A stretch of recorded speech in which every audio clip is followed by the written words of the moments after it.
खबर आपको दें कि इस्लामाबाद हाई कोर्ट में अलकादिर ट्रस्ट और तोशाखाना केस में चेयरमैन पीटीआई की जमानत बहाल करने की दरखास्तों पर अहम पेशरफ सामने आई है। केस की समाअत करने वाला बेंच टूट गया है। इस पर मजीद तफसीलात जान लेते हैं डॉन न्यूज के नुमाइंदे उमर मेहताब बर्नी से। उमर बर्नी, अपडेट कीजिएगा, बेंच टूटने की वजह क्या बताई गई है?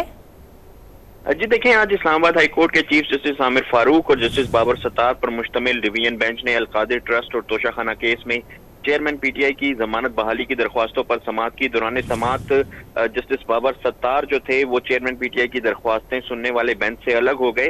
जस्टिस बाबर सत्तार ने रिमार्क्स दिए कि एक शख्स गिरफ्तार हुआ है तो नैब अपने मुकदमात में भी इससे तफ्तीश क्यों नहीं कर रहा। लतीफ खोसा की जानिब से कहा गया कि यही बात तो हम भी कह रहे हैं, जिस पर जस्टिस बाबर सत्तार ने कहा कि आप ये नहीं कह रहे, आप तो जमानत की दरख्वास्तें बहाल कराने की दरख्वास्तें लाए हैं। सरदार लतीफ खोसा ने कहा कि हम ये कह रहे हैं कि चेयरमैन पीटीआई की बुरी जमानत बहाल की जाए।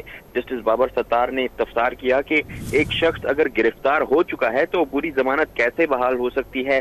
लतीफ खोसा ने मौकफ अपनाया कि इसी अदालत के दूसरे बेंच ने हमारी 6 मुकदमात में बुरी जमानत बहाल की है, जिस पर जस्टिस बाबर सत्तार ने कहा कि जिस बेंच ने ये ऑर्डर पास किया है उससे मेरा इख्तलाफ राय है, मैं ये केस नहीं सुन रहा, जिस बेंच ने फैसला दिया वही ये केस सुनेगा। जस्टिस बाबर सत्तार ने मजीद कहा कि मेरा मौकफ ये है कि एक शख्स अगर गिरफ्तार है तो दीगर मुकदमात में भी गिरफ्तार करार दिया जाएगा। अदालत ने कहा कि क्या जो दोनों केसेस में इसकी तहकीकात चल रही हैं, जिस पर नैब प्रोसिक्यूटर की जानिब से कहा गया कि बिल्कुल इसकी इन मुकदमात में तहकीकात जो हैं वो चल रही हैं। जस्टिस बाबर सत्तार ने रिमार्क्स दिए कि मैं मुत्तफिक नहीं हूं, इसलिए दूसरे बेंच के सामने केस लगाया जाए। चीफ जस्टिस आमिर फारूक ने रिमार्क्स दिए कि 6 नवंबर को जस्टिस तारिक महमूद जहांगीरी जो है वो छुट्टियों से वापस आ जाएंगे। आपका केस इसी रोज उसी बेंच के सामने जो है वो मुकर्रर कर दिया जाएगा। केस की समाअत करने वाला बेंच टूट गया। तफसीलात बताए थे उमर मेहताब बर्नी, आपका बहुत शुक्रिया।